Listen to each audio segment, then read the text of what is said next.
Yes. Okay. Good evening, everyone. Thank you so much for coming. So a couple of housekeeping notes. The mic is super sensitive. So when you guys are talking, it picks up the kind of, I can't hear exactly what's being said, but you can hear the kind of like the dim in the background if there's behind the scenes chat. So I'm just letting you know that so that you're aware, and then that way it doesn't come onto the recording. And then when you do talk, because you're participating, talk loud so that it's super clear on the recording. Good? Okay, amazing. So tonight is the fourth shiur, fourth class in our 4-part series. So we're finishing it up now. And before we do that, I wanted to just put it out there and ask all of you what your experiences were this past Tisha B'Av. And if anyone had anything that you know, any shifts, anything that happened. I mean, we talked a lot about it kind of building up to Tisha B'Av. We talked about a little bit about the importance of the day. And, you know, I just wanted to throw it out there if anybody has anything that they particularly heard that inspired them, or shifts or anything like that that took place. I noticed that all of a sudden Tisha B'Av has become like movie day. Did anybody else know that? It's like all of a sudden now Tisha B'Av is like movie day. It's like blockbuster Jewish movies that are all about like Judaism, but obviously tied to things related to Tisha B'Av, which on the one hand is super great because it's a hard day. It's a really hard day. Physically, spiritually, it's a hard day. If you have kids in the house, it's even that much more challenging to kind of like manage that. On the other hand, a big part of Tisha B'Av is, you know, taking some quiet time and really being, you know, with the Shekhinah and reflecting on that and what does that mean, and really reflecting on what our loss is. It's so hard, you know, it's hard to know what you're missing when you don't know what you're missing, right? So when you haven't experienced something, you don't know what you're missing. So we are mourning for this thing called the Beis Hamikdash and the absence of the Shekhinah in our world. And we know that we're supposed to, and it's written in the Torah that we're supposed to, and we have this like longing for this concept, but how do we even know what we're really talking about other than partly our imagination, partly imagery that we might have seen, conversations. I wanted to just share with you, I know that the shiur is not about Tisha B'Av, but you'll see why I'm sharing this particular thing. I saw a really moving video from a rabbi in Israel, an Israeli man who, long story short, his father passed away when he was 5 months old. He was the youngest of 5 children, and his mother had to raise him and his 4 siblings. And so he was saying how, for him, Father, Abba, was a picture and a gravestone, like a kever, right? And he said, that's what I knew. He said, I would see my mom cry, and I would see my siblings cry, and I knew I should be sad, because everybody was sad. But what was Abba? Like he's like, I never had an emotional connection to it. He goes on with his story, and then he talks about the fact that he becomes a chassan. And it's that he's getting married 2 weeks after Tisha B'Av, and he's sitting on the floor, and he said, half my brain is on Tisha B'Av, and half my brain is on my chuppah. And I'm so excited about the chuppah, and I'm trying to stay focused on Tisha B'Av, but my brain is like, I'm just imagining all the things of what my wedding is going to be like. And he says, and then I start to imagine, like, how am I going to enter into the chuppah? How am I going to make my grand entrance to walk down that aisle and go under the chuppah?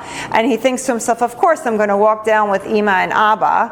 And then he pauses, and he's like, Abba, where are you? How can you not be with me to walk me down to my chuppah? He said in that moment, something unbelievable happened to him, and the realization that he doesn't have a father and that he grew up not understanding even what a father is coalesced, bonded with the realization that our Abba above doesn't have his Shekhinah here in this world, that there's an essence of him that is absent from us. And he goes on in detail to explain this realization of the absence of his actual father, who is not going to be there to walk him down to the chuppah, and the absence of the Shekhinah in our world, and the suffering of our own big father, big Abba. And he said all at once it was like 20 years of realization, like a wave crashing over him. And it was the first time he ever understood what we're supposed to be mourning for, what we're supposed to be experiencing, and how he made an emotional connection. So I share that because when we move through the year and the calendar, and every calendar is supposed to strike a certain note and a certain chord, and we're supposed to take something from every single calendar. And I've talked about this extensively in previous shiurim, how the calendar is not, if you're even familiar with this technology, a record on a record player. Is that like way before you, or because some people don't know what that is? But the idea that we're not moving just around in a flat circle. The calendar is a spiral that we're meant to be going around year by year, and every single year, God willing, if we're doing our work, we should be elevating and elevating and elevating and elevating and going up and up and up. So the idea that we hit Tisha B'Av, and unfortunately Mashiach has still not come, although we await anxiously for his arrival, is that we have to take something from it. We have to connect with the concept that we're absent something. We're missing something. It's mashu chaser. Something is absent from us. And the only way that we can do that is to really reflect and try to create that emotional connection for ourselves between stuff that's going on in our own lives, and then taking it and turning it towards HaKadosh Baruch Hu and his Shekhinah and the Beis Hamikdash. My daughter told me a story once that I'm not going to attempt to repeat now because I know I'll mess it up, and it's so good that I really want to like have it down before I share it. But just imagine if we were in our lives living like we have until this day, and then chas v'shalom, the sun didn't rise tomorrow, and we were absent of the sun. Like, that's the closest analogy to understand what it might be like to have the absence of the light of the Shekhinah. You know? So as we go through these mistakes, and we'll run through them, and we're getting now to the final 3 tonight, I want you to really begin to shift your whole entire vision towards Rosh Hashanah. So I've really been doing with you, I told you on the first night, Mazel Tov, you've started your Rosh Hashanah prep. I really, really meant it. You're going to really, I want you to take a lot of the stuff that we've talked about here as foundational pieces. Take the stuff that you watched on Tisha B'Av, the things that inspired you, that meant something to you, that resonated with you, and shift it towards Rosh Hashanah. And really start thinking about how all this stuff is going to come together for you. How are you going to synthesize? Does everyone know what the word synthesize means? It's like taking things from one aspect and another aspect and another aspect, and weaving them together in a way that is meaningful to you, so that it almost creates a new sense of understanding on a much different level. Like you're taking 3 or 4 different things and putting it together to create something that's now brand new. And only you can do that for yourself. Nobody else understands where you're holding and where you need to go. So I'm encouraging you to take everything that we're doing, all the things that we're discussing, and shift it towards Rosh Hashanah with this idea that you need to create something new for yourself. New in the sense that it's higher than where you were before. So that you're going to be growing into another bigger, better version of yourself as we enter into this next year. Okay. So we are now on mistakes 8, 9, and 10, okay? At the very end of the shiur, I'm going to run through all 10 of them, not in detail, but I'll just literally, we'll do like a full-on, like 5-minute review of all of them from start to finish, okay? And then I'll take any questions. We can discuss whatever you want. We can meet and talk, or you can go. Like I say, I don't take anything personally. If you need to get up and go, please do whatever you need to do. It's not a problem. Okay. 10 mistakes that Jewish women make and how to fix them, session 4 of 4. Thank you again to Shuva and Liat and Rabbi and Rebbetzin Lanyado for hosting this series. We really appreciate it so much.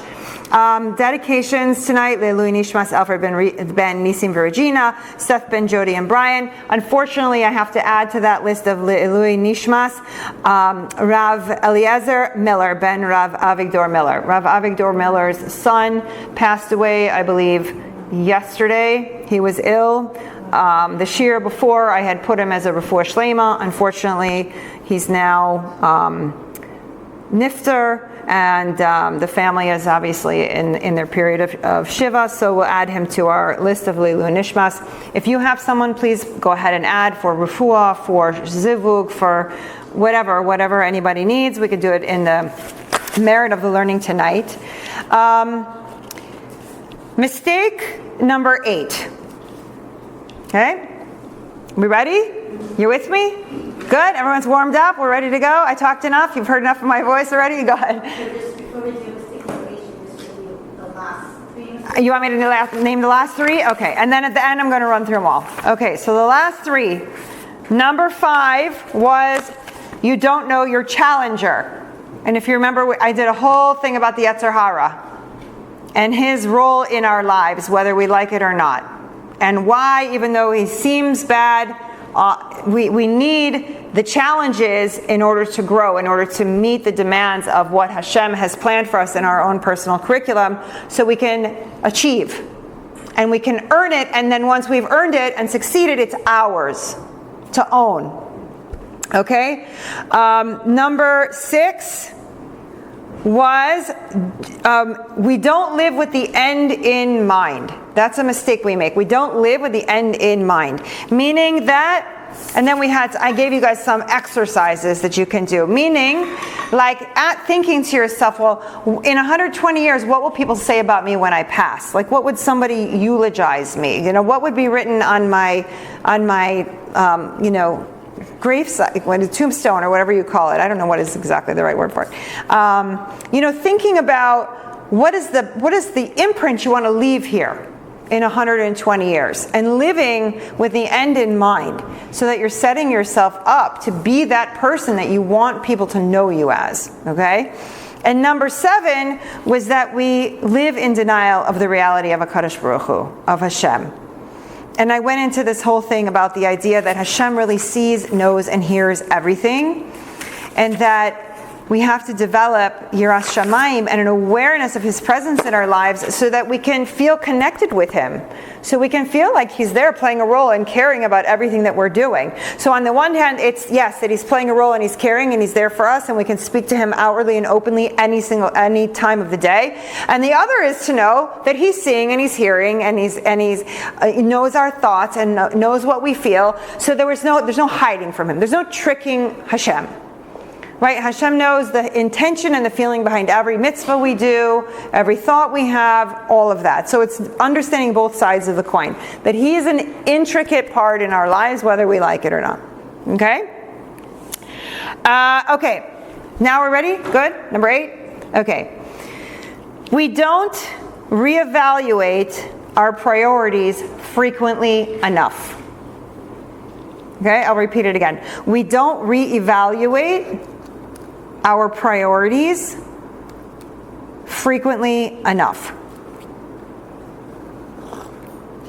So let me explain what I mean. Has anyone ever heard the story about fitting all the rocks in a jar? Right? You know this analogy that they use? That if you have in front of you a whole table full of rocks of all different kind of sizes, and you have a jar that's a certain size, and they want you to fit all the rocks into the jar, how are you going to do it? What's your strategy going to be? How will you be most successful to get as many rocks into the jar as possible, if that's the challenge that you're faced with? So after they go through trial and error, it's understood that the way that you can fit the most rocks into the jar is by picking the biggest ones first that will fit and putting those in first, and then from there filling in littler rocks. So starting with the biggest rocks and then going to the smaller and smaller and smaller until you're trying to get as many of the pebbles and the little ones in there as well. Okay, so what's the idea behind that in this context of that we don't reevaluate our priorities enough, is that we need to understand in our lives, what are the big rocks? What are the big rocks? What are the big rocks? What are the medium-sized rocks? What are the small rocks? What are the microscopic rocks? Sometimes we make the mistake to think that the microscopic rocks are the big rocks. And we make a big, huge deal over something that in the scope of things or in the end we realize wow, that really wasn't such a big, huge deal. Right?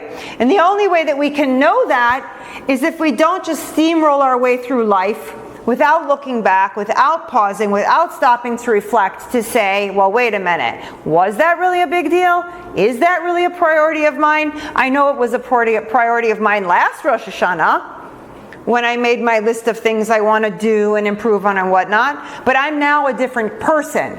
I'm a different creation now, because I've been doing my work all year on myself to grow myself into a bigger, better person. So now what was the most important thing to me last year, maybe I've achieved it.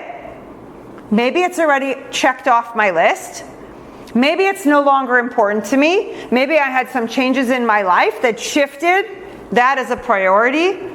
Things happen to people. People have health challenges. They have financial, God forbid, chas v'shalom. They have financial challenges, right? They have emotional challenges, spiritual challenges. Those challenges change a person. Those challenges, once you meet them and overcome them, as we discussed last week, they create a new creation. You become a new creation. When you have met the challenge and succeeded, you are now a new creation.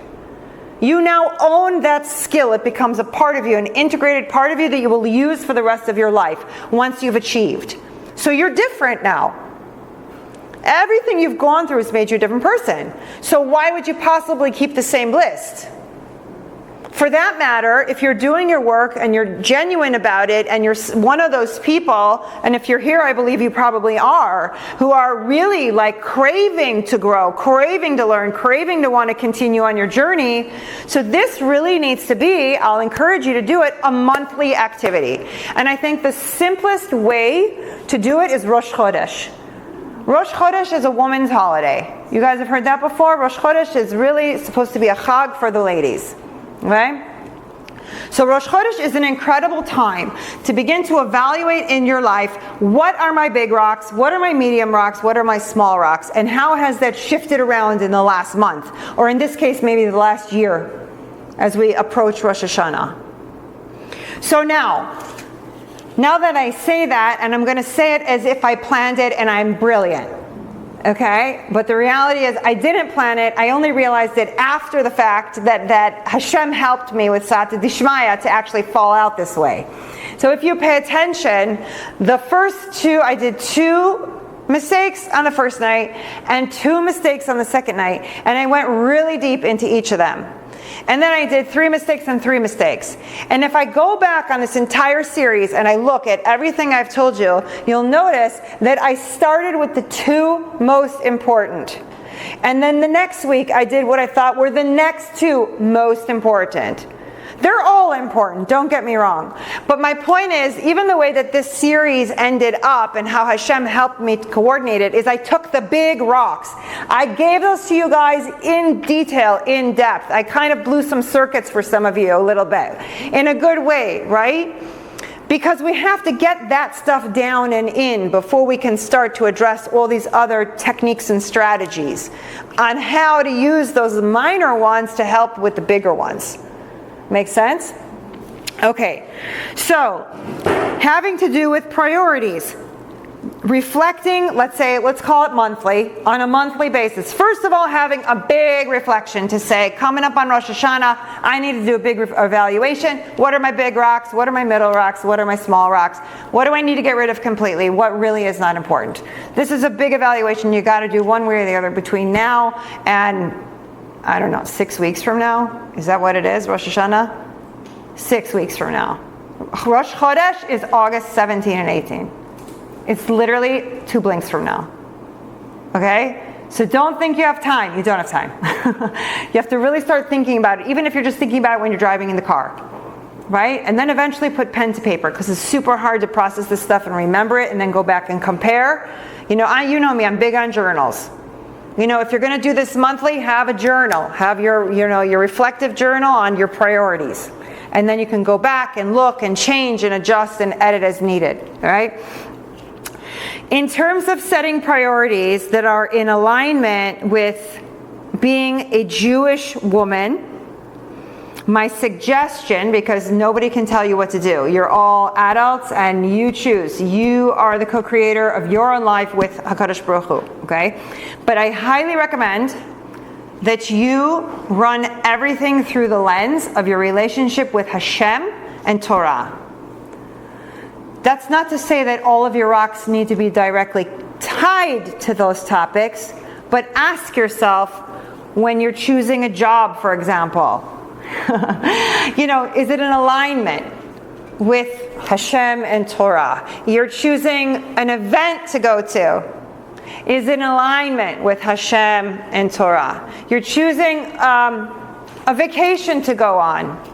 Are the things we're going to see and do there in alignment with Hashem and Torah? Meaning, if you're brave enough to accept that mission, that the filter through which you run everything by is what does it look like from the eyes of HaKadosh Baruch Hu, and how does it intersect with a Torah-based life?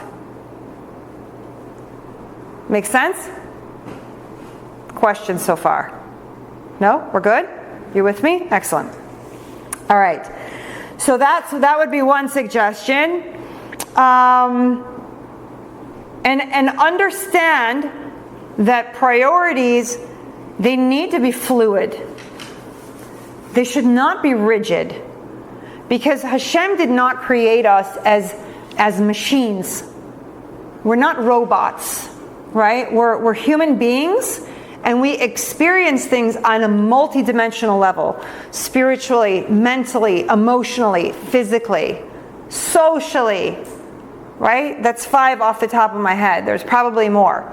But to understand that the priorities should not be something. Maybe I should. Okay, I'm going to say something and then I'm going to backtrack. I was going to say, your priorities should not be written in stone, but I will say that if you get to the point that you feel strong enough about something that it becomes a core value. So for me, and you've heard my story, for me, like being Eved Hashem, that is a core value. I will refuse to participate in anything in my life that is not tied directly to the core value of being Eved Hashem. So for me, everything gets run past that lens of how can I be in this situation Eved Hashem. For people that don't understand, Eved Hashem is a servant of the Creator. Right? So that's my lens. That's a core value that is written in stone for me. You'll have different ones, maybe. You'll have other things. But all the rest of it, you have to leave room for yourself to grow and wiggle and see, and how is it feeling and how is it working, and adjust accordingly. Not to feel bound by the things that you've written down, just to use them as reflective points. Okay, are we good on number 8? Okay, excellent. Number 9, the 9th mistake. We don't realize when Hashem is speaking to us. We have a tendency to overlook it, dismiss it, or ignore it. Okay? So I'll say again. We don't realize when Hashem is speaking to us. We have tendencies to overlook, dismiss, or ignore. Okay. So there's the idea that's written about that says that HaKadosh Baruch Hu speaks with us. Okay? Now, we've talked about the fact before that he's nistar, he's hidden. We have to search for him. In fact, some of the videos on Tisha B'Av were very much about this theme of you need to seek him out. There was a nice mashal that someone talked about, the idea of hide and seek. Did anyone hear that one? The little girl was playing hide and seek with her friends in the forest, and it was her turn to go and hide, and she was hiding and hiding and hiding, and nobody was coming. And after a long time, she realized that her friends decided to stop playing and go home. In the meantime, she's hiding. Right? And she got upset because nobody came to look for her. So the mashal is, of course, that Hashem, HaKadosh Baruch Hu, is hiding from. He's hiding. But he's hiding because he wants us to find him, not because he wants to just hide. The whole point of it being nistar, of being hidden, is that our job is to come and find him in all the different places in our lives that we can look for him. So when he does speak to us, when he gives us a hint, Marco, Polo, right? Hashem, where are you? And something happens, I'm over here. So we may not hear him, we may not exactly see him, right? But he's there and he's communicating. So the question is how? And we have to be in tune to see those clues in our lives. Those really cool, like serendipitous coincidences that happen in our lives. You know, the things that we think that, you know, this might be the guy for us, and then we don't hear from him. And we wonder, well, what did I did wrong? No, Hashem is speaking to you. He's doing you a favor. He is removing him from your picture because it's not the right person for you. Right? Little things like that. And so we have to say, we have to look, we have to open our eyes and say, I'm willing to see the signs. I'm willing to understand. When we begin to try to justify and explain behaviors of other people, when we know very well that those behaviors may not be the best behaviors, but we want to kind of explain it away, but Hashem keeps bringing it back and showing us who the people are, and we explain it away, right? He's trying to show us. We have to open our eyes. You know, I've said it a gazillion times in my career. When people show you who they are, believe them. It's the same kind of thing. When Hashem is helping you to see who someone is, like, see it. Believe it. You know, accept it. And then make whatever adjustments you have to in order to be at peace with the person or not involved with the person, whatever it is. So examples of how Hashem might speak to us, okay? Financially. He might speak to us financially. You know, when things start to kind of happen, like, oh, the refrigerator breaks, God forbid, of course, all of this. The refrigerator breaks, or you lose stuff, or this happens, and you have minor losses, little minor losses. Maybe Hashem is telling you, you're not giving maaser enough, you're not tithing enough, you're not meeting his 10% requirement. So if you're not voluntarily giving that 10%, he has to take it from different places, because that's a part of the matrix of the system that he built in. So we pay attention. Well, why am I losing this? Why is this not going quite right? You know, and we ask ourselves the question to see is, how is Hashem talking to us? Is he talking to us? What's going on here? Right? Medically, Hashem can talk to us. I'll share with you a personal story. I had this very bad pain in my abdomen, like on my lower abdomen. And it was right at the time that I was in the throes of dealing with my father-in-law's decline before he passed away. And I had this pain, mamish, like a solid 2 months, and I didn't have 2 seconds to give attention to it. It was getting worse and getting worse and getting worse. And then finally, my father-in-law passed, unfortunately, and then during the Shiva, my husband's uncle is a doctor.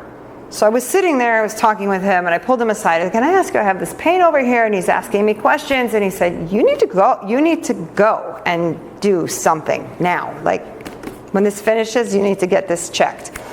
So I did. So I went and I got it checked, and it turned out I had this condition called like diverticulitis. It's like something with the colon or whatever. It was super painful, and it was very like already kind of advancing. So now I started freaking out because I've been neglecting myself, and Hashem's talking to me, and I'm ignoring it. And I wind up having to go for like this test, and it was a really like not fun test, and go on medication and whatnot. And before I went on the test, I was really freaking out because now I start educating myself about what does that mean. And I realized like it has the potential to really not be good, like to really turn in, God forbid, into something much more significant. So I'm davening and davening and davening. Hashem, please tell me why I have this. Because it's written, especially in the spiritual texts, that everything that happens to us on any level is always manifested from the spiritual. So any medical condition that we wind up facing or dealing with, there's some source for it somewhere. You know, we say it can be genetics, but believe it or not, there's also a spiritual DNA. There's a spiritual element to genetics. You know? So I said, I don't know what I'm doing. I don't know why this, why that. And I'm thinking, and I go, okay, let's just calm down. Let's just break it down. It's here. It's the colon. It has to do with digestion. It has to do, I'm like asking myself, what are all the different things it has to do with? And I'm freaking out because I don't want to end up in a surgery. Like, especially after what happened to me, I don't, God willing, ever want to have surgery again, you know? So I said like this, okay, Hashem, here's the deal. I'm going to go for this test tomorrow. Please, I'm asking you to everything is okay, make the test come back that everything is okay. I don't have to do anything else. Everything is fine. And I promise you, I take upon myself to be makpid, like even more so on my kashrut. It's the only thing I could come up with was that anything with the digestion maybe has to do with the kashrut, like what I'm eating, what I'm putting into my body. And I said, I'm gonna restudy halachot, and I'm really going to take upon myself, and I'm going to lead my family in this charge, and I'm just going to anyway be super strong about kashrut. And so I went for the test, and Baruch Hashem, thank God, it came back, everything is fine, completely fine. It was the pain I was having was just the body needing to heal itself from whatever was going on before. I was so relieved, and I've kept my word. Now, do I have proof that there's a connection between one thing or the other thing? No. Will I ever? I don't know, maybe in 120 years. But the fact is, I davened for it to be okay. It ended up being okay. I've made a promise to HaKadosh Baruch Hu that I would only improve myself in this specific manner that I could come up with that might be tied to that. And so that's what I do.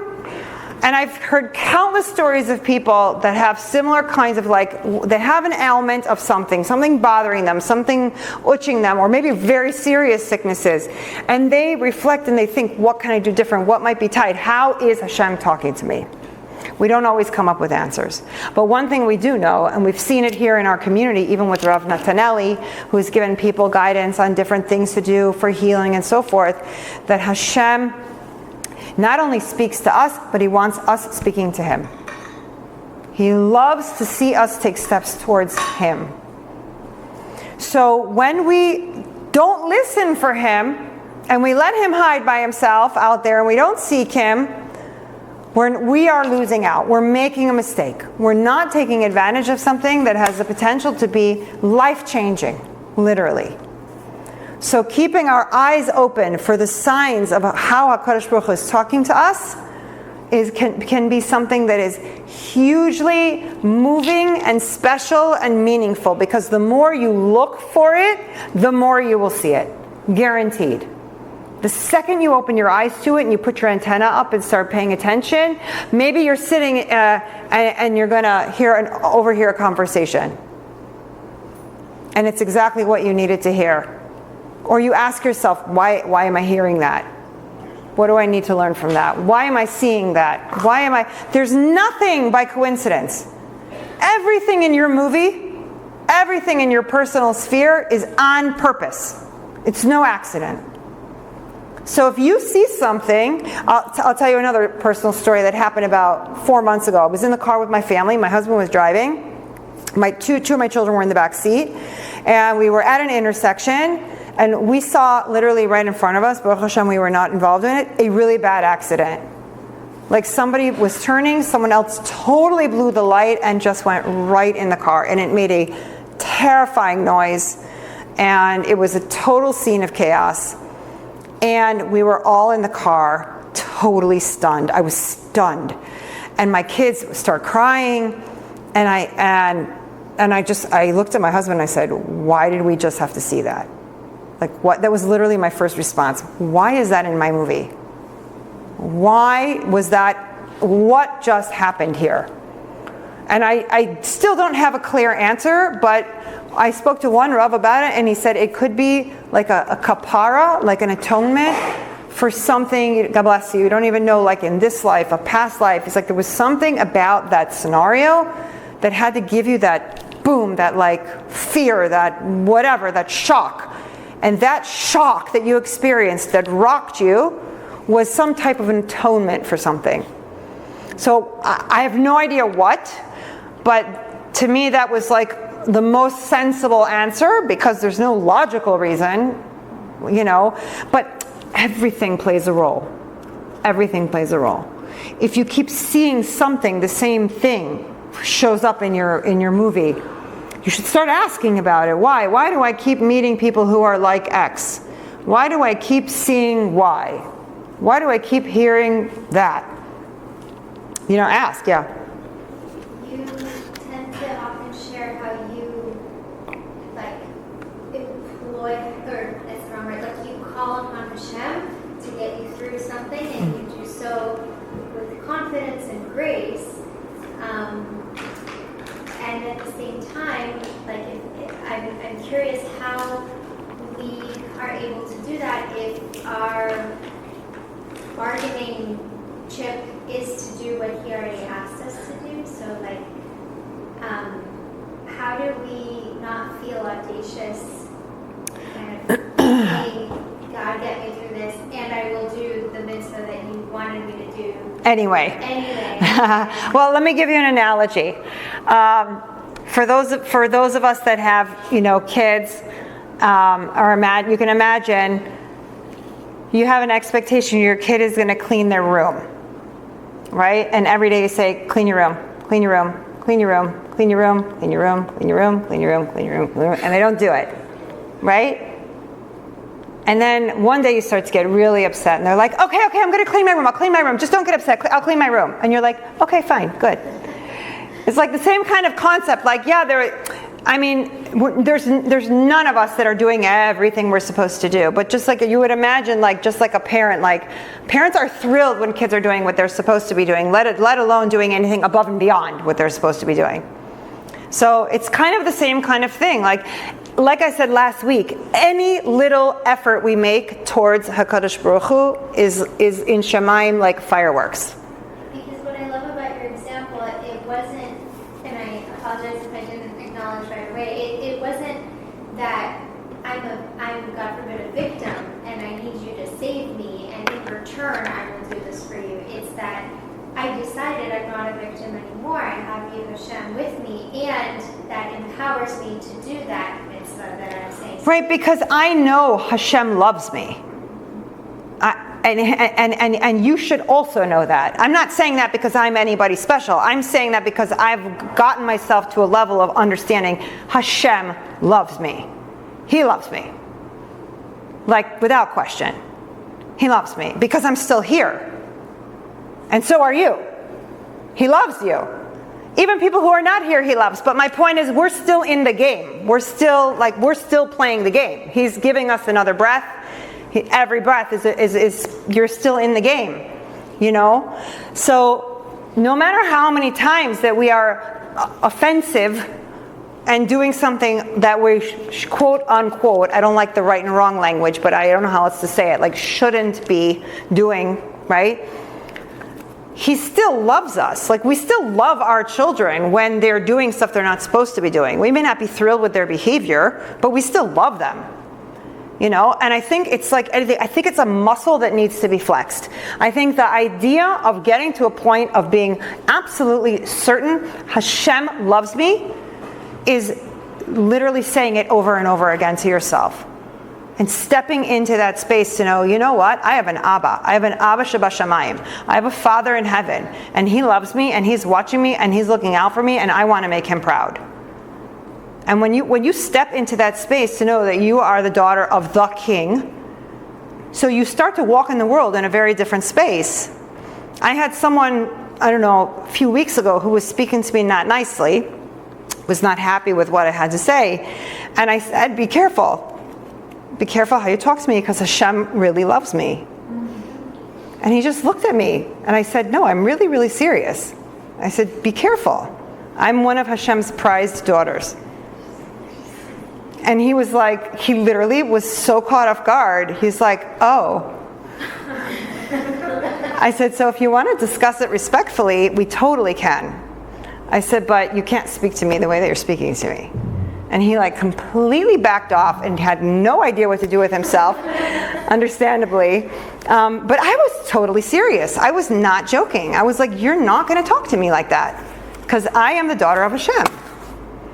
But that was a muscle that I have been flexing already since November of 2020. So here we are into almost Rosh Hashanah of 2023. It's 3 years of flexing that muscle. But I guarantee you can't get to that space unless you are really having that conversation with yourself. Like, who am I? What space am I holding? You pay attention to the words you're saying in the siddur when you daven. I mean, that's really what it's all about. It's about Hashem being there for us, and Hashem loving us, and us being of service to Him, and all the different myriad of ways that we're meant to be of service to Him, and all the things He does for us in all the different avenues of our life. I mean, Shemona Esrei is nothing but like a running Megillah of like all the different ways we can thank Him and all the ways He plays a part in our lives. Literally, it touches every note. If you really take the time and read through it and listen to the words and think about it. I read something actually in Orchos Yosher that terrified me. This is actually getting into the... Okay, can we move into the next mistake, to number 10? Because this is actually a good segue. Is that good? Are we good for number 9? So we understand that a mistake we make is we don't pay attention when Hashem is speaking to us. He is talking to us in different ways. And we just have to start picking up on the cues of how He's communicating with us. Okay? All right, so that's number 9. So number 10, and it's a big one.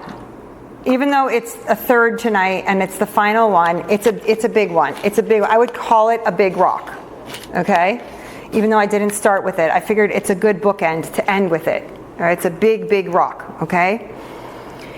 We make the mistake of believing that inspiration is enough. What we don't understand is that inspiration without action is just a good feeling thought. I'm going to repeat it. This is from me, by the way. These are my words. I didn't quote this from anywhere. This is coming straight from my life experience. Okay? I'll say it again. We believe that inspiration, being inspired, is enough. I went to that shiur and I was so inspired. Right? I saw that movie and I was so inspired. It's good to be inspired. However, inspiration without action as a result of being inspired is nothing more than a good feeling thought. It keeps you exactly where you are. Inspiration without action takes you nowhere.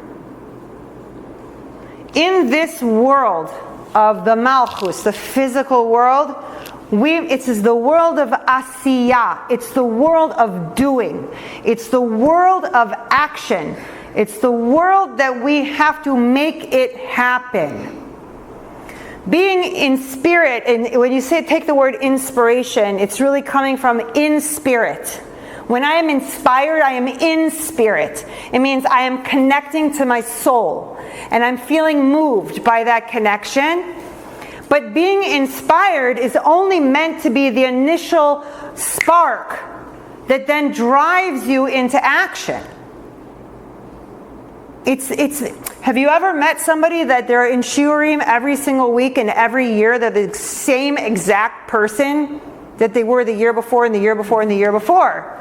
So they're very inspired and they're enjoying the shiurim, but they're not changing.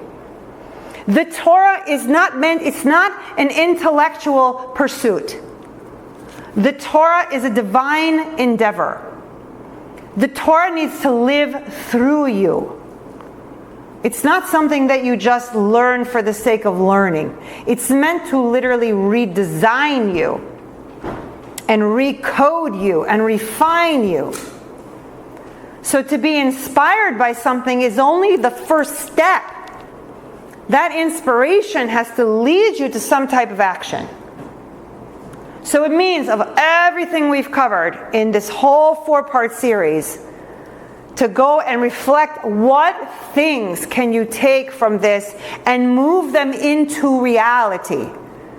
What action can you take that's going to help move you forward, move you higher towards your highest level self?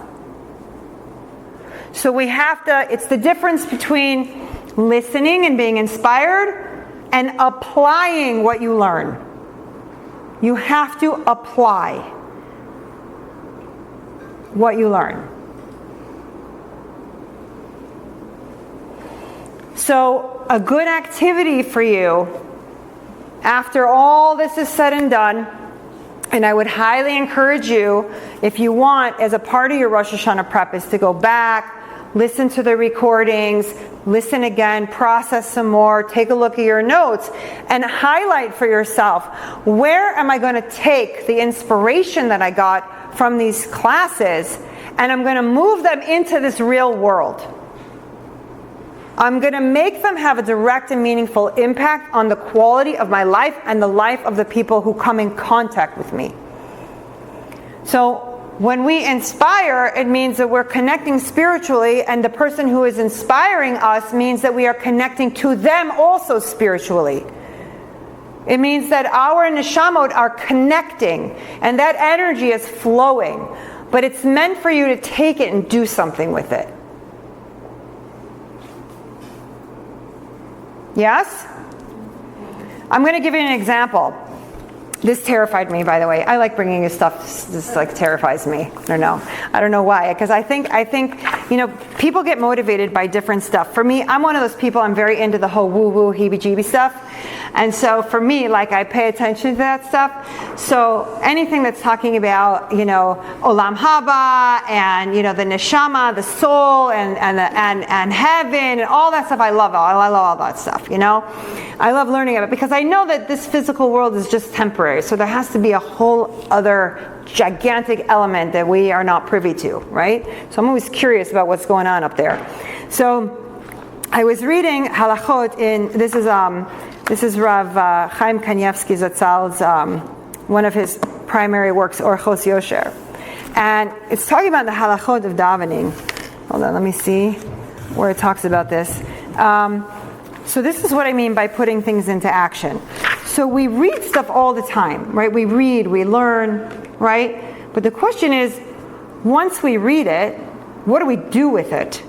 Do we just tuck it into our mental file, or do we actually implement a change to refine ourselves, elevate ourselves, work towards kedusha, work towards towards Hakadosh Baruch Hu? So it's talking in here. Oh my God, this is so crazy. Okay, it's talking about Shemona Esrei. It's talking about how you daven. These are the halachot, the laws of davening. Okay, it says at modim anachnu lach, right? This part in the where we're supposed to bow, modim anachnu lach, when we're supposed to bow at modim. Okay, he says the halacha is we must bow until all the vertebrae of the spine protrude. Right? So not like a head bob, not like a little jerk like that, but mamish a bow.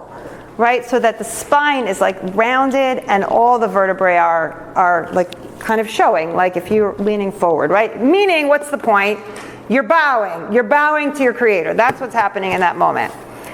It says, all of the vertebrae of the spine must protrude. If one does not do this, his spine will metamorphose into a snake 7 years after his death, as mentioned in the Gemara Bava Kama.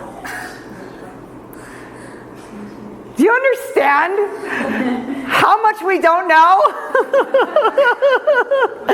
I read that, I'm like, oh my gosh, I'm going to bow every single time.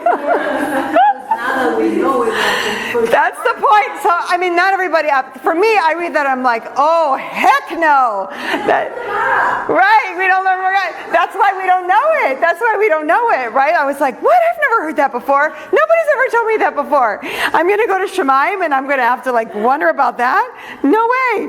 So I read that. But I'm using this as an example, first of all, because it's crazy. And second of all, not crazy that's just hard to digest. But because I said, okay, I read something. I have new information.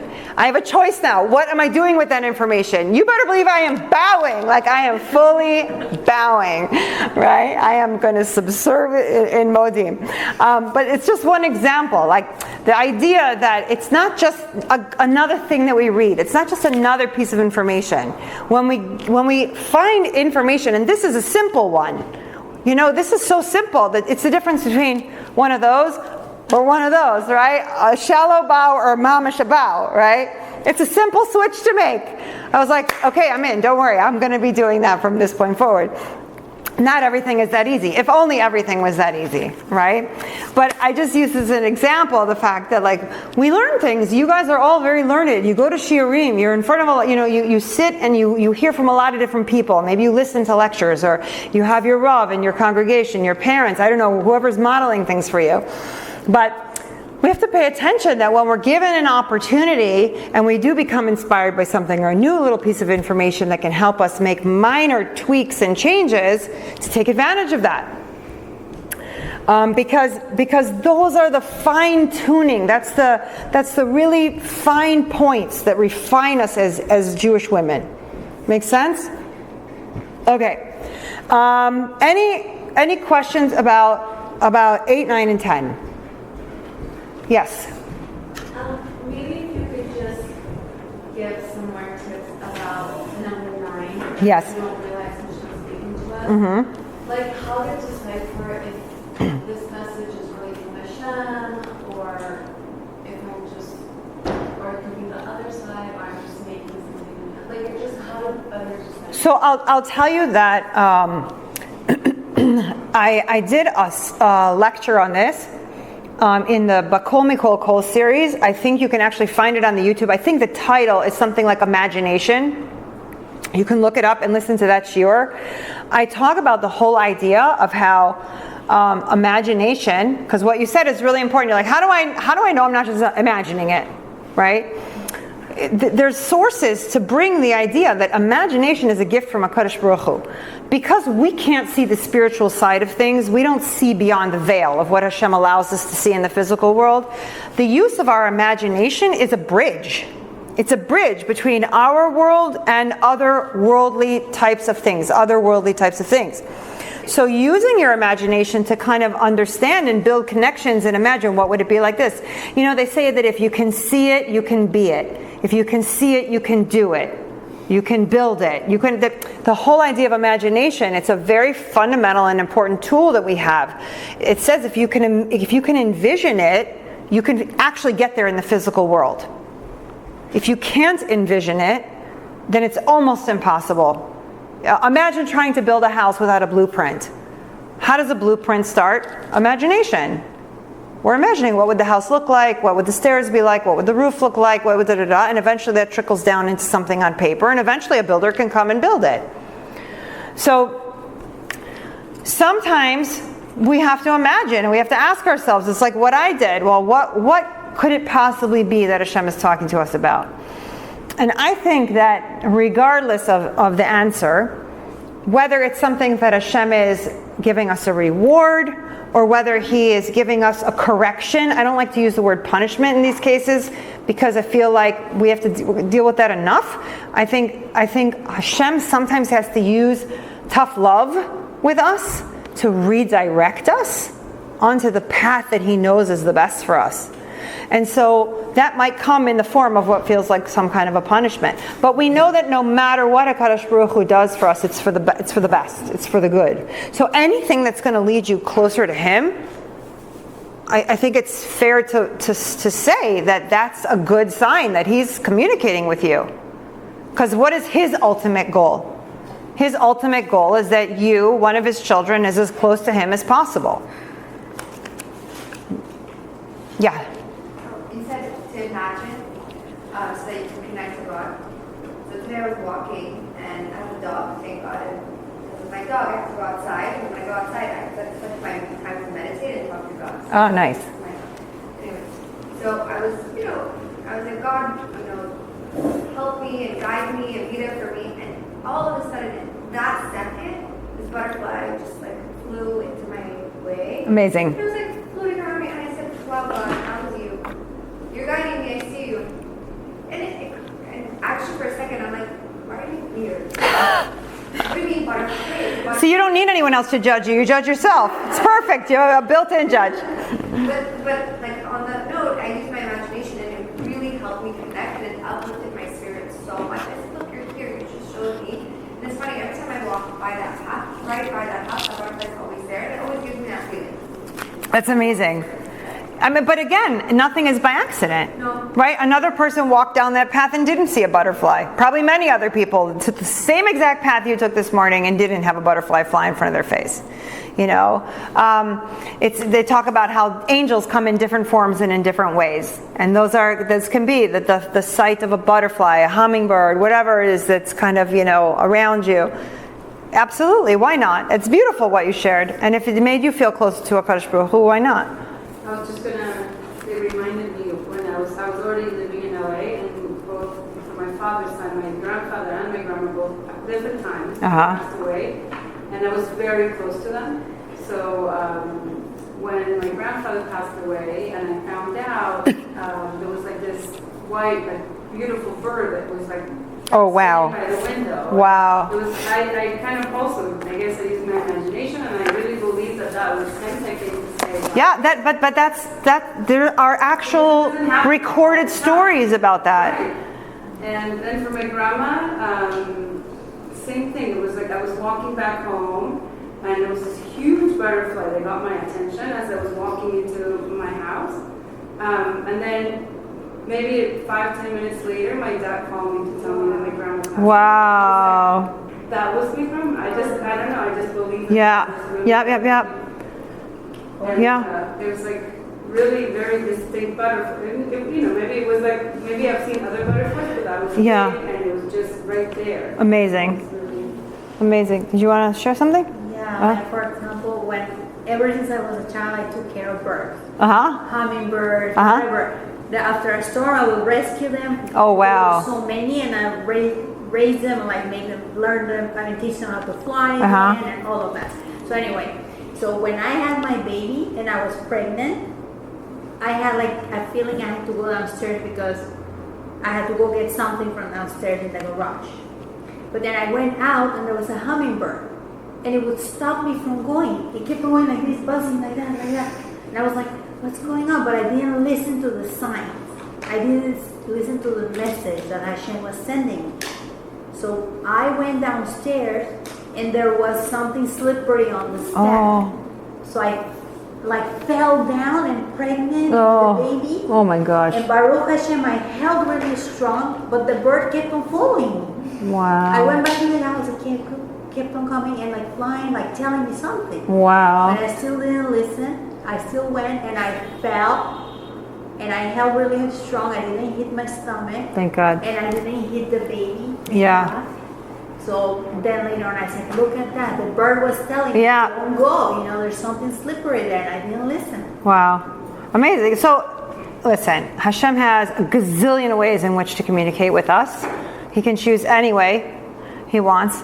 And it's these are all excellent examples, and they're all if you there's hundreds of stories like this that are documented in the texts from Rabbanim, like big Rabbanim, Gedolim from thousands of years ago and whatnot, all different kinds of interesting stories that have taken place about how Hashem can communicate with people. You know, through nature, through weather, through whatever it is, events, other people. So we just have to kind of keep our minds open and our eyes open and see. I remember one really silly example. It's simple, but it's an example. Many years ago, I was I can't remember what I was looking for. I was looking for like something. I had a big problem with my roof or the gutters or something. Like I needed a service person, you know, and I had no clue who to call. And I'm driving in the car and I'm thinking about it and I'm like, Hashem, what am I going to do? I don't know who I can trust. I have no idea who's going to be good. I don't want someone to come and like make it worse or whatever. I'm having this whole conversation with myself. And then the next thing I know, in front of me from the other lane comes a truck and it was like gutter repair and the phone number was huge. And I was like, okay, I'll start there. And that's who I hired. But you know, you could say, oh, whatever, coincidence. But why? Why should I say it's a coincidence? I was literally just thinking about that and talking to HaKadosh Baruch Hu, and he did me a solid and put the truck in front of there, and I got the help I needed. Why? Why shouldn't that be honored and valued? Why not? So, okay, I feel a little bit funny like saying this after everyone's heard all those stories, but I was in a shir a while ago, and the rabbi was like, if you, like, you're not supposed to believe in signs, and if you believe in signs, you're stupid. And I was like, and it's like, sometimes, like, yeah, like, why would you think that the butterfly is like warning you from slipping on the floor? You know, sometimes it's like a stupid, annoying bird. So I feel like it's a little bit conflicting. Not conflicting in a bad way, but like I just want to reconcile the thoughts of not believing. So there is a whole thing that we don't believe in signs. But the hummingbird, you know. But I don't know if I would call it a sign. Right. So I would call it like communication. Right? In that case, I would call it communication. It was not like a sign of the apocalypse. You know what I'm saying? It was not like a sign of, like, we can't believe in signs of the Messiah. Okay. You know, we can't believe in signs of, you know, we're not looking for signs to like make huge life decisions. We're talking about literally little bits of communication that are personal and meaningful, and perhaps touching on the quote unquote the side we don't see. You know, I mean, literally throughout history there are countless numbers of people that had experiences with deceased loved ones and things like that. Even okay. Not a sign. Rav Kanievsky, okay, Zichron Livracha, was learning about, you guys know the story? Grasshoppers. Do you know the story? No. Okay. Rav Kanievsky was sitting at his desk, and he was at his stender, and he's learning about grasshoppers. And there are a few, 2 maybe or 3 grasshoppers in the world, of all the different species of grasshoppers, that are kosher. You can actually eat them. Okay, they meet whatever requirements are. I don't know what they are, but this is what he was learning. And he was reading in the Gemara, and he was grappling with one specific thing about one specific type of grasshopper. He couldn't figure out what exactly would it look like? What would it be? You know, what would this creature be that would make it kosher? And as he's learning, the grasshopper comes to the window and sits on his stender. The exact grasshopper, the exact breed, the exact one he was studying. That's a coincidence? It's not a sign of anything other than the man is completely holy, and Hashem was like, here, don't be confused. Here's one. Right? Because Hashem runs the world, and Hashem literally tells every ant to crawl, and every bird to fly, and every fish to swim, and every grasshopper to hop. And he told that grasshopper, go over there and sit and stay. And he did. Until Rav Chaim was finished with him, and then he went away. Those are the kinds of things I'm talking about when I say, that's why I think communications is better than signs according to like omens and things like that. You know, we're not reading into them futuristic types of things. But it's an excellent question, because I'm glad to clarify that. That's very important. But you see, that is, I mean, that's what we have to be looking for. When Hashem is communicating with us, and we see that it can't possibly be a coincidence. You know, and he's obviously a very special soul, Gedol Ador. And when you're Kadosh, and this is how Hashem communicates with you. You need to see something written about 1,000 years ago? Here it is. You know, I mean, it's mind-blowing. Really, really mind-blowing. Yeah. I have 2 questions. Okay. But before that, I also want to bring up... Talk loudly. Sorry, I'm driving. I have 2 questions for mistake number 8 and mistake number 9. Mm-hmm. But before that, the second workshop, I remember I dedicated to... Yes, to your grandparents. About butterflies, something not very much to my grandfather, at least for the butterflies. One of the reasons why I did the Lilish Shema, because my grandmother passed away and has not been... She's been coming to my dreams sometimes, but I'm just not happy. I don't know why. So I decided to do the Lilish Shema, for this class. And the next day, my car broke down as I was driving my kids to school. Baruch Hashem was sick, and I was really upset. My husband's out of town for work. You know, my kids, my car broke down. I don't know why. I think that was a mistake. Please, after I dropped them off, I think I was wrong. I walked by. I was kind of really annoyed. You know, who dropped their kids off at camp at 9:30, 10 o'clock in the morning? And I wasted 2 hours. And then out of nowhere, I just saw 2 butterflies coming to me, and they were actually mating. So, and then I thought they were fighting, because I saw there was one butterfly that picked up the other butterfly to the tree, and they posted on my Instagram. And I'm like, they're probably fighting. And someone said, no. I was like, people were telling me how they connect the loved ones to butterflies, which is I did research. And in fact, found out that after like the butterfly mates, the male butterfly lifts up the female to a tree to make sure that she's okay. So I was like, okay, so signs for not signs. I never saw 2 butterflies in my life. Maybe on the sidewalk, I stepped on it with a stroller. But hey, it was the next day, you know. There you go. Your grandparents stopped in to say. I hope. Hopefully it made you happy at least. What? Hopefully it made you happy given the situation you were I'm in. really happy, but I always, whenever I see a butterfly, when I listen to my grandfather, that's actually how I moved to LA. Was I knew nobody. I just knew my grandparents in LA. I flew from Miami every year just to visit them, and I developed a passion with my grandparents. That's beautiful. You never know what happens, but yeah, I do believe when people do say like I saw a butterfly or I saw a hummingbird, that it is a way Hashem trying to connect to them. Yeah. That's one. Okay, so back to the mistake. So mistake number 8, it says we don't reevaluate. We don't evaluate our priorities frequently enough. And an example you gave is it aligned with Hashem and the Torah, or you chose to go on vacation or etc. I said that's one way that you can, yeah. Which is a good example.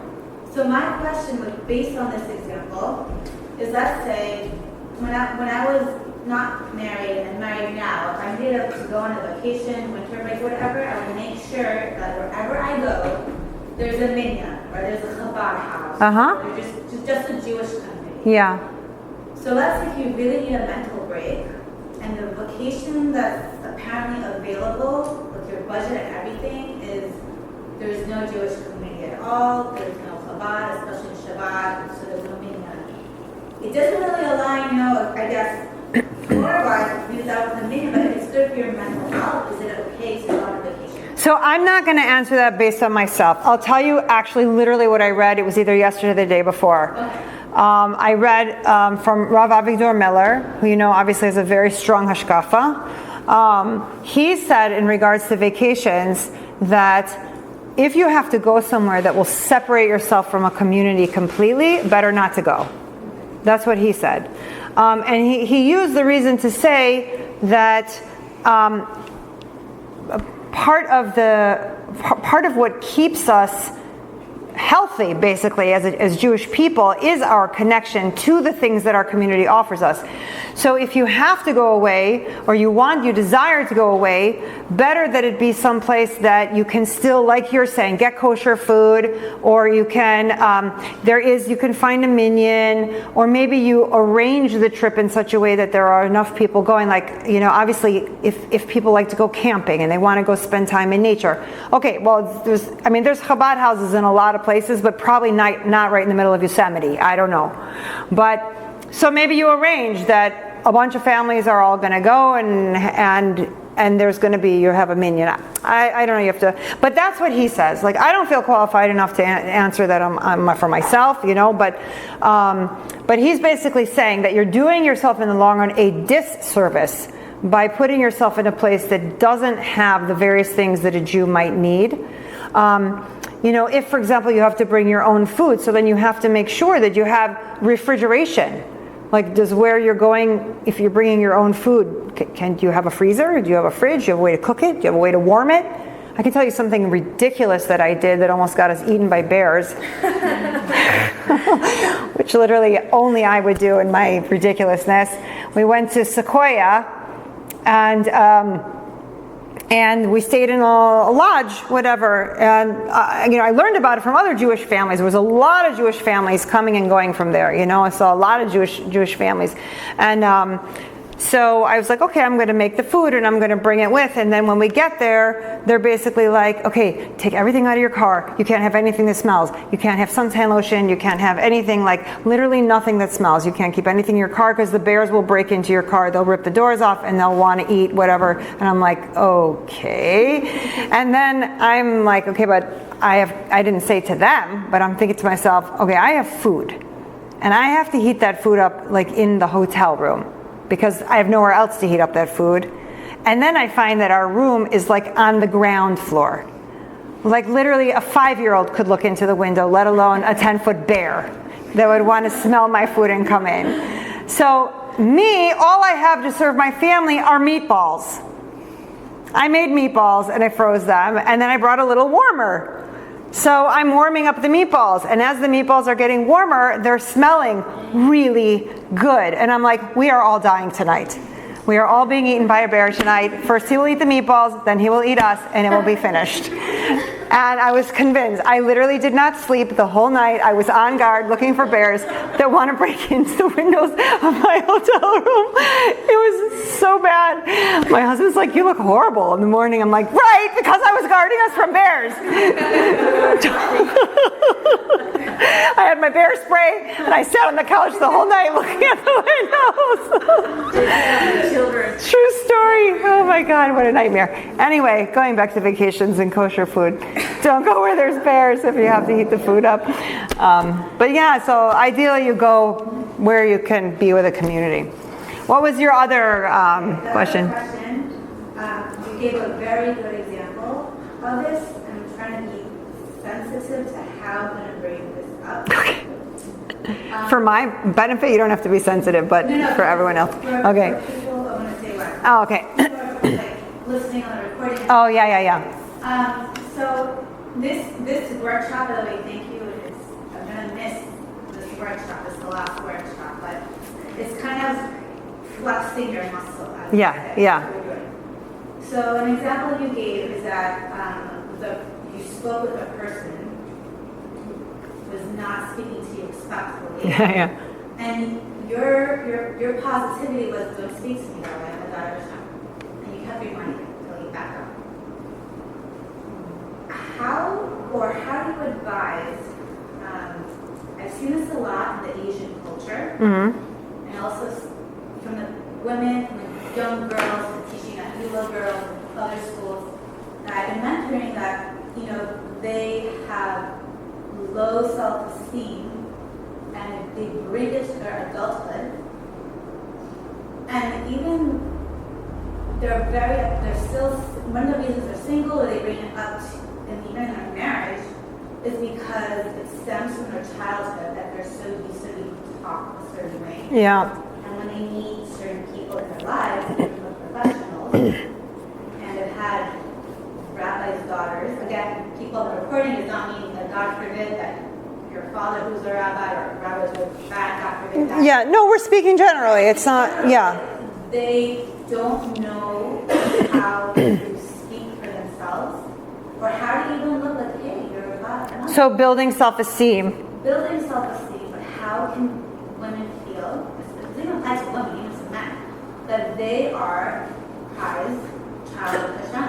You cannot speak to me that way, and you cannot treat me that way. And then, this is where I'm going to really go in there, how does the halakha now of kibud avim apply if it's from your own parents? And if it's, again, what I'm seeing, if it's affecting their mental health, that's even holding back what she doesn't. Okay, so there's a few different pieces in there. So one of them is tying on how can somebody kind of build their sense of self-esteem and get to a place of feeling like comfortable and confident enough to not be okay with someone speaking to them in a maybe disrespectful or upset way.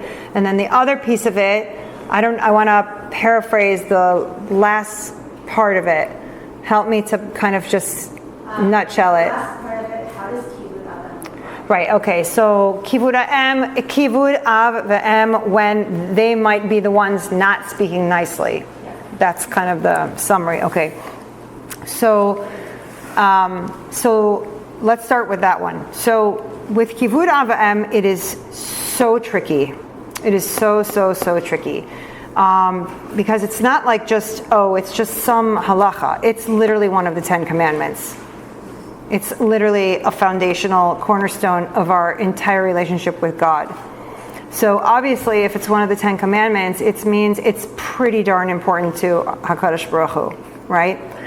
So the general line of thought is that we do everything and anything possible to avoid doing something that might be over, like that might cross the line on not being respectful, for kivud av va'em. Having said that, so that could mean like to mavater, to let go on a lot of things. It's most likely if we have people that are behaving in a certain way, it's because that's how they were behaved with, meaning that's what was modeled for them. Right, so intergenerational trauma. Right, like an intergenerational imprinting that goes on, and they don't know how to fix it, and there weren't the resources. It's only in very recent generations, the last generation or two, that there's even this concept of like therapy or help. I mean, it's new. Look at every single kid that had special needs. You know how many people in the current golden age, what do they call it, generation? What is the generation? Baby boomers, all of them, that have like undiagnosed special needs? Nobody was diagnosed with anything. And those are the people that are today, like 70 and 80. So it's only very, very recently, it's the last few decades, that we really start to realize that there's diversity of learning and diversity of needs and neurodiversity and psychological diversity, all this diversity. Before, it was everybody was like, either behave or I'm going to slap you around, or like I'm going to yell at you, or whatever it was. There were not a lot of tools and there were not a lot of resources for kids to get help that were different. So now it comes to having parents that have grown up, they never got the help that they needed, perhaps. They're repeating the behavior that was modeled for them, and maybe it's not the best behavior. If you are a Jewish person with Yiras Shamayim and you understand the importance of kivud av va'em, then I would say that if there's a specific situation going on, and especially where there's, let's say, any kind of abusive smack. When I say smack, I mean taste to it. I don't mean literally smack, although that also, unfortunately, is part of the problem. But if there's any kind of abusive issue or element to a situation, then I think a lot of times you have to speak to a Rav. It's like a very personal case-by-case basis to say, this is what my parent is doing, this is very difficult for me, I don't know how to cope with it, I don't have the tools or the skills, or my parents don't have the tools or the skills to hear me if I'm going to bring something up, I don't know how to bring it up respectfully. I think it needs to be a shayla for a Rav. I think it needs to be a question for a Rav. Good night, Emma. If you...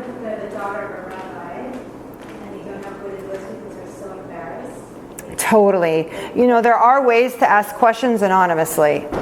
You just go through other people. I've done it many times, not necessarily for myself, but if I'm a therapist and I'm working in the community and I know that there's any chance at all that names might get, but everything is done anonymously. And you can ask one rabbi who will then go to another rabbi. So there's an intermediary in there that puts a space, a further space between who it actually is and who's going to answer. That's always a very good way to go about it. And is it also from Hashem? Everything is from Hashem, but Hashem, it's. Like, I know everything's from Hashem, but a certain healthy point, or is it too much? So there's always two sides to every coin, right? Like when something is not enough, maybe it's because we need to learn how to make it more. When something is too much, maybe it's because we need to learn to make it less. Right? There's two sides to everything. So we have to understand, how you find the balance, what it is you're meant to improve.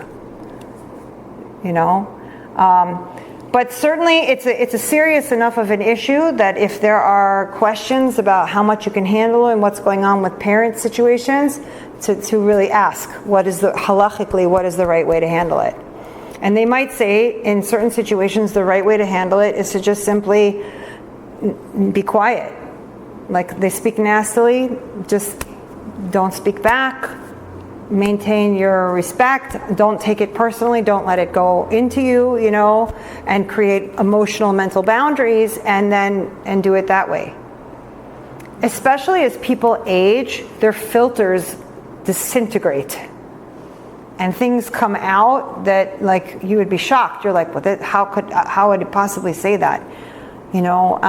Because as people get older, they go through such hardship, physical hardships and mental hardships, and a lot of times people just get tired and they don't know how to handle it. How many people get to be a certain age and they still think they're 20 but they're really 50? You know, their mind feels like they're 20, but their body's 50. They can't do the same things that they used to. There's a whole psychological process that people are going through throughout the lifespan. That's connected to this. And if there's pressure on the administration for the school, and in regards to bullying, it's being ignored unless the child is really suffering. Yeah. And unfortunately, in the Jewish community, there has been suicide because of it. How can we get, as Jewish women, Jewish mothers, how can we get Jewish schools to give bullying workshops and how to implement positive words and build a child? I mean, I think that there are, in the Jewish context in Jewish schools when it comes to bullying, anything tied to bullying obviously can be its own program, but it's so beautifully aligned with teaching about midos and character development and the impact you have on other people how you act and how you speak and all of that stuff. And I know a lot of the schools, they do have programs. It's just, it oftentimes can be difficult to like fully implement them because of who the kids' parents might be or what the political connections are. It's never so black and white. There's always some element there that we're not aware of. But it's not okay. Like a kid needs to feel safe in school. They need to feel safe everywhere. They need to feel safe at home and they need to feel safe at school. Some kids don't feel safe at home and school is the only place that they have that's a respite. So they especially need to feel safe in school. You know, so hopefully that answers some of those questions. Okay, good. Okay, so before we finish, because it's getting late, I just want to very quickly now go back and mention, not going to get into them, just mention them. Just list the 10 mistakes that Jewish women make, and I think we've covered in depth how we can fix them, right? In our 4-part series. And again, you can hear all of the recordings. BzH Hashem, I'll do this one too and put it up on the YouTube channel. You just search Dr. Mia Ozer. Hopefully you'll be able to find me. I just hit 50 subscribers. Woo! So public school too. Right? Yeah, it was so interesting. It's amazing. I love it. That's amazing. So so if you, I understand that if you, I don't have a YouTube account other than what I'm putting the thing on, but I guess if you subscribe or whatever, then you'll get some kind of notice every time is that how it works? Put it on there, and then I think if I get to a certain number, you get your own little YouTube link or something like that. Like right now it's generic. You have to search me. It's not, I can't tell you to go to like a certain YouTube thing. But I guess as it grows or whatever, it'll follow my name or something. I don't know. Okay. All right, so here we go. Top 10 mistakes. Number 1, actually I should be asking you guys. What was the first mistake? We don't know who we are. Okay? Second mistake. We do not know why we are here. Okay. Third mistake. Right, we don't focus enough on Kedusha, the idea of working towards holiness. Fourth mistake. Yes, Shmira. We don't focus on Shmira. In order to have Kedusha, we have to have Shmira. In order to create holiness, we have to have guarding. We have to be protective of what we choose. All right, so that we are able to create an environment for that Kedusha. Okay, number 5. Yes, we don't understand our challenger, exactly, and having to do with the Yetzer Hara and the role he plays. Number 6. We cannot live with the end. We don't live with the end in mind. We don't have a clear view of what we want to look back on our lives and reflect on what we want it to look like behind us. Number 7. Yes, we live in denial of the reality of Hashem. We don't think about the fact that there's ayin sheroeh ve'ozen sheshomat, an eye that sees and an ear that hears, and that Hashem is actively involved in all the aspects of our lives. Number 8.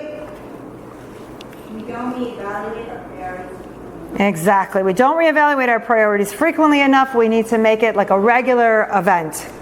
Number 9.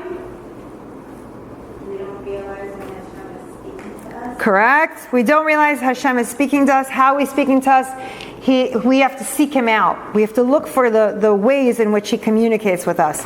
And the final one, number 10.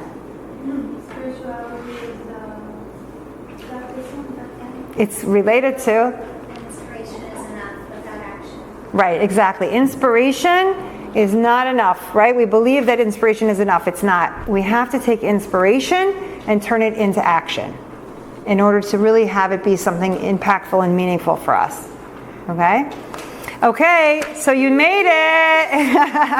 Mazel tov. One thing, since you just spoke about it on the recording, your YouTube channel is youtube.com/@ Dr. Mia Ozer. Oh, awesome. Okay, great. So YouTube. And I'll send it to you as well so you can visualize. Okay, great. So it's youtube.com/